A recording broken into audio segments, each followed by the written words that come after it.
आहे उपमुख्यमंत्री एकनाथ शिंदे दिल्लीला रवाना झालेत। आज सकाळी दिल्लीला गेलेले आहेत ते। नवी दिल्लीमध्ये एनडीएच्या नेत्यांची महत्त्वाची बैठक होणार आहे आणि केंद्रीय मंत्रिमंडळ विस्तारापूर्वी आता राष्ट्रीय नेत्यांची बैठक होणार आहे असं कळतंय। बैठकीमध्ये केंद्रीय मंत्रिमंडळाच्या विस्तारावर चर्चा होणार आहे आणि त्यासाठी आता एकनाथ शिंदे दिल्लीला गेल्याचं पाहायला मिळतंय। आपल्यासोबत उदय जाधव जोडले गेलेत। उदय, अधिक माहिती देत आहेत।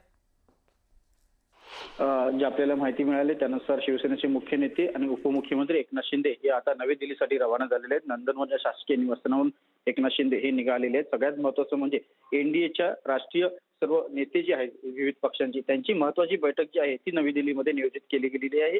जी सूत्रांकडून माहिती मिळते त्यानुसार केंद्रीय मंत्रिमंडळ विस्तार लवकरच होणार आहे आणि त्यासाठी एनडीएच्या सर्व घटक पक्षांच्या नेत्यांची महत्त्वाची बैठक नवी दिल्लीमध्ये आयोजित करण्यात आलेली आहे। या बैठकीमध्ये नेमकं नवीन मंत्रिमंडळ विस्तार कशा प्रकारे होणार आहे केंद्राचा हे पाहावं लागणार आहे। आणि सर्वात महत्त्वाचं म्हणजे महाराष्ट्राच्या दृष्टिकोनातून पाहायचं झालं तर महाराष्ट्राचा राज्याचा देखील मंत्रिमंडळ विस्तार जो आहे केंद्रीय मंत्रिमंडळ विस्तार झाल्यानंतर होणार असल्याची माहिती मिळते। त्यामुळे एकंदरीत आपण पाहतोय की केंद्रीय मंत्रिमंडळ विस्तार होईल आणि त्यानंतर राज्याचा मंत्रिमंडळ विस्तार होईल। त्यामुळे या मंत्रिमंडळ विस्तारावरती कोणाची वर्णी लागते याकडे देखील सर्वांचं लक्ष लागलेलं आहे। शिवसेनेच्या वाट्याला किती मंत्रिपद येतात याकडे देखील सर्वांचं लक्ष लागलं आहे। नक्कीच, धन्यवाद उदय सविस्तर माहितीसाठी।